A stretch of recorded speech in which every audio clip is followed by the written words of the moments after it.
에스겔서 37장은 매우 유명한 장입니다. 이 골짜기에서 마른 뼈들이 살아나는 역사가 일어나게 됩니다. 우리가 지난 주일날 엘리사의 뼈에 대해서 우리가 본 적이 있습니다. 엘리사의 뼈에 시체들이 장사 지내지 못했던 시체들이 닿자 그들의 뼈들이 다시금 살아나는 역사가 일어났습니다. 그러나 그 사건은 엘리사의 뼈에 권능이 있다는 것이 아니라 하나님의 말씀에 권능이 있다는 것을 말씀을 드렸습니다. 마찬가지로 성경에 이처럼 뼈에 관련된 이야기가 여러 가지가 나오게 되는데 그 중에 가장 대표적인 것이 바로 에스겔서 37장에 나와 있는 이 마른 뼈가 살아나는 이야기입니다. 이 에스겔은 예레미야와 동시대 사람으로 여겨지지만 이미 예레미야가 있을 때는 이 에스겔은 매우 어린 나이였을 것으로 보여지게 되고 사실은 같이 활동하지는 않았습니다. 너무나 나이 차가 많이 났고 어쨌든 간에 이 에스겔은 예레미야가 했던 예언을 어느 정도는 간접적으로 전해 들었던 인물은 분명합니다. 그러나 이 에스겔은 바벨론으로 포로로 잡혀가게 되었고 그리고 그곳에서 다시금 이 환상들을 통해서 포로로 잡혀갔던 그들이 돌아올 것을 예언했던 자들입니다. 이 예레미야와 에스겔의 예언 방식은 너무나 차이가 났습니다. 예레미야는 사람이 알아들을 수 있는 이야기로 예언을 하고 보다 인간적인 모습으로 예언을 했다면 이 에스겔은 전혀 사람들이 알아들을 수 없는 말로 그리고 때로는 매우 괴상한 행동으로 또는 찬상적인 이야기를 이 묵시라는 형태로 그리고 환상이라는 형태로 이렇게 예언을 해서 알아들을 사람은 알아듣고 알아듣지 못할 사람은 어쩔 수 없다는 듯이 그렇게 하나님의 말씀을 일방적으로 선포를 했습니다. 여기서도 마찬가지로 37장은 여호와께서라고 시작을 하면서 오늘 읽었었던 말씀 14절에도 여호와의 말씀으로 끝내고 있습니다. 여호와로 시작해서 여호와로 끝내고 있는 이 야훼라는 말은 사실은 어근이 비동사로부터 시작이 됩니다. 하야라는 매우 독특한 단어로부터 시작된 어원, 스스로 있는 자 여호와의 이름으로 발전된 것으로부터 이 말씀은 시작되고 있습니다. 그렇기 때문에 여호와라고 하나님이라는 것을 어떤 것으로 정체성을 가지고 딱 이것이다, 책상처럼 책상이다, 걸상이다 라고 규정 지을 수 없는 무한한 가능성을 가진 그런 독특한 말이기 때문입니다. 또한 이 여호와는 말씀으로 역사하심을 보게 됩니다. 힘이 있습니다. 권능입니다. 영으로 이야기를 하십니다. 그러면서 끊임없이 이야기를 합니다.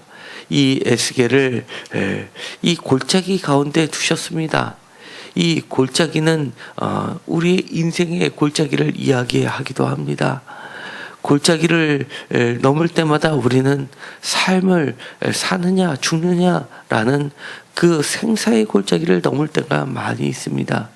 그가 목격한 이 골짜기 안에는 마른 뼈들만 가득했습니다. 모두 다 죽어 있었습니다. 그러나 4절에 이 마른 뼈들아 여호와의 말씀을 들을지어다 라는 주님의 말씀으로부터 새로운 변화가 일어나게 됩니다. 5절에도 생기를이라고 이야기합니다. 이 생기라는 말은 바람 또는 영 또는 성령으로도 번역될 수 있는 겁니다. 태초에 말씀이 계신 것처럼 하나님의 말씀 여호와께서 계심으로써 이런 생기들이 마치 말씀과 함께 바람이 불어 역사하듯이 불 때 놀라운 변화들이 일어나게 됩니다.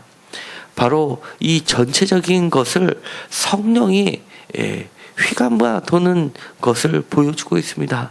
5절에도 생기, 6절에도 생기, 8절에도 생기, 그리고 9절에도 생기, 또 반복해서 생기, 10절에도 생기, 이처럼 끊임없이 하나님께서 처음과 끝을 장식하시면서 하나님의 영, 성령, 생기, 바람을 휘몰아치고 계십니다. 그러면서 계속해서 살아나라라고 말씀을 하십니다. 이 뼈들은 너무나 아주 말랐다라고 이야기합니다.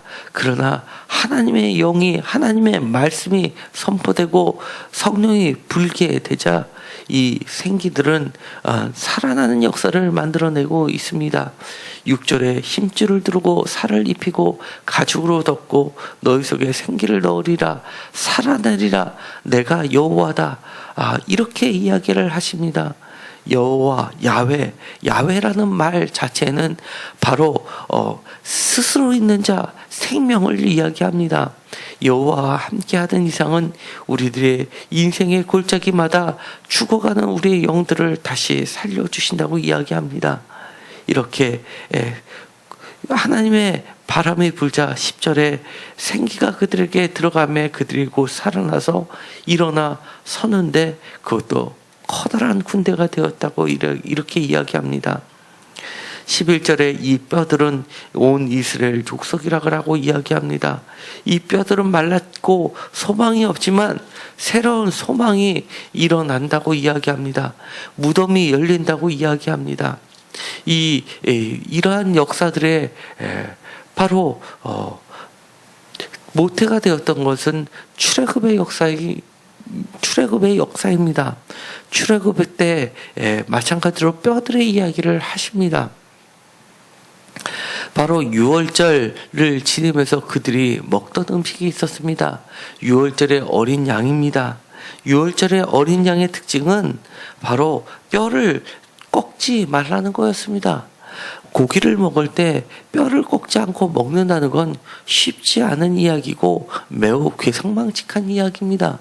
그러나 그 뼈가 하나도 상하지 않게 되리라는 그런 말씀을 통하여서 상징적으로 그들에게 보여주신 겁니다. 그들은 뼈를 하나로 꺾지 않으면서 자신들의 뼈들이 온전히 회복될 수 있는 그런 새로운 역사를 쏘아 올리는 그런 현장 가운데 있다는 것을 그들은 믿게 됐던 겁니다.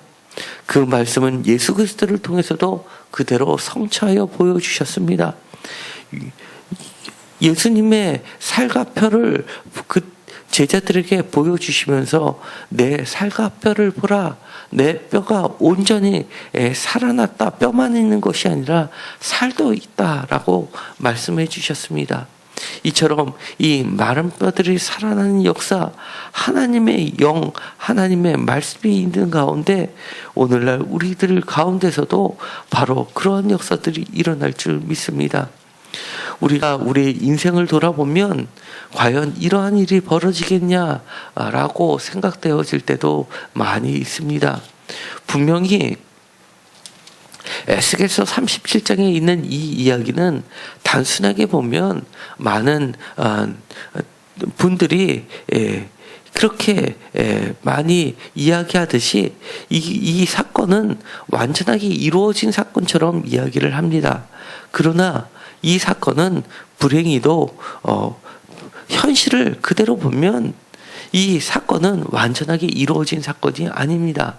이 사건은 단순하게 너희의 무덤문을 열고 너희로 거기에서 나오게 하고 이스라엘 땅으로 들어가게 하리라 라고 했던 바벨론에서 다시금 나오게 돼서 다시 이스라엘 땅으로 돌아오는 것만을 이야기하는 것이 아닙니다. 바로 이 말씀 뒤에 일어나는 것처럼 두 개의 막대기 하나가 붙어서 짝을 이루면서 하나로 온전히 이루어지는 것처럼 분명하게 이 뼈들은 바로 온 이스라엘 온 족속이라고 했던 말을 분명히 기억할 필요가 있습니다. 11절에 이 뼈들은 이스라엘 온 족속이라고 이야기한 것은 단순히 남유다 사람들만을 이야기하는 것이 아닙니다. 단순히 그들이 출애굽 하듯이 바벨론에서 나와서 이 예루살렘 성전을 다시금 세웠던 남유다 사람들만의 이야기가 아니라는 겁니다. 이 이야기는 온 이스라엘을 이야기하고, 마찬가지로 사마리아 땅에도 이스라엘 백성들이 다시금 북이스라엘이 재건되듯이 그렇게 남유다뿐만이 아니라 북이스라엘도 하나가 되어 재건되는 것을 이야기했던 겁니다. 그러나 많은 학자들이 지적하듯이 그렇게 북이스라엘 사람들이 사마리아에 재건되는 역사들은 사실은 이처럼 온전하게 이루어지지 않았다고 이야기를 합니다. 다시 이야기하면 이 말씀은 아직 성취가 완성되지 않은 사건입니다. 그러다 보니까 주 4세기 때 유스틴 마틴이라는 그런 위대한 증인자가 이렇게 이야기를 합니다. 이 사건은 요한계시록에서 이야기하는 사건, 최종적으로 요한계시록에서 완전하게 우리 그리스도인들이 다시금 살아나서 1000년 동안 왕노릇할 때 일어나는 사건이라고 이 본문을 그대로 증언하고 있습니다. 그렇기 때문에 어떤 것을 보면 말씀이 때로는 우리 눈에는 완전히 이루어지지 않은 사건처럼 보일지 모르지만 그 하나도 완전하게 이루어지지 않을 사건이 없다는 것을 분명하게 하고 있습니다. 오늘도 우리가 날마다 교회 와서 말씀을 듣고 기도하면 즉시 모든 것이 이루어지는 것처럼 기대를 하지만 다시금 일상생활에 접어들게 되면 오늘도 이러한 소망의 말씀이 이루어지지 않은 것처럼 다시금 실망할 때가 많이 있습니다. 그러나 분명하게 이야기합니다. 나 여호와의 말씀이라고 이야기하십니다.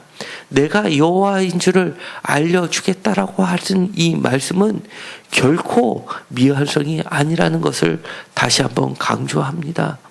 하나님의 말씀은 분명하게 이루어지고 분명하게 우리의 삶 가운데 역사하여 이루어질 것을 믿으시기 바랍니다. 오늘도 우리의 몸은 날로 쇠퇴합니다. 쇠퇴하지만 분명하게 믿을 때 소망이 있습니다. 요셉은 분명하게 자신의 뼈를 가지고 이 애굽 땅을 떠나게 될 것을 바라보았습니다.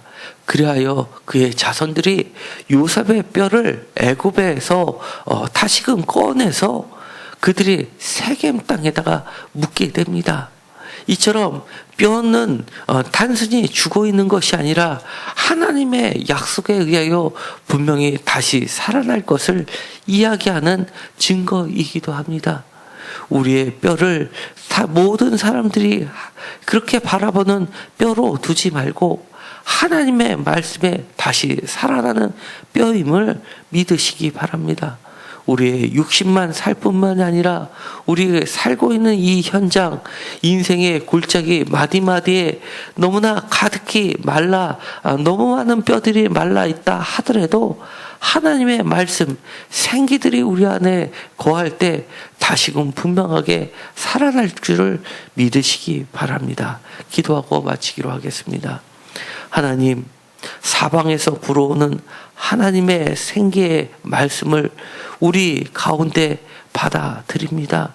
믿습니다. 우리의 인생의 골짜기마다 빠른 뼈들이 살아날 줄 믿습니다. 오늘도 주님의 말씀에 의지하여 주님의 생기의 말씀이 우리의 마른 뼈를 세워서 곧 일어나리라고 믿습니다. 죽어가는 가정, 죽어가는 사업장, 죽어가는 마른 이 직장에서의 모든 삶들, 그리고 이 인생의 노화된 정말 우리의 인생의 몸도 하나님의 말씀으로 분명히 살게 될 줄 믿습니다. 주님께서는 분명하게 말씀하여 주셨습니다. 나 여호와다. 여호와를 알려주시겠다. 주님의 그 말씀은 영원히 살아계신 하나님의 말씀입니다. 우리가 그 말씀을 의지하여 우리의 말씀이 살아날 줄 믿습니다. 많은 사람들이 아직은 이것은 미완성이다, 이루어지지 않았다라고 할지는 모르지만 분명하게 이루어진다고 다시 한번 하나님은 강조하십니다. 분명하게 우리의 마른 뼈가 살아나게 될 줄을 우리가 굳게 붙잡고 나아가오니 우리의 인생의 골짜기마다 마른 뼈들이 살아나게 하여 주옵소서. 예수님의 이름으로 기도드렸습니다. 아멘.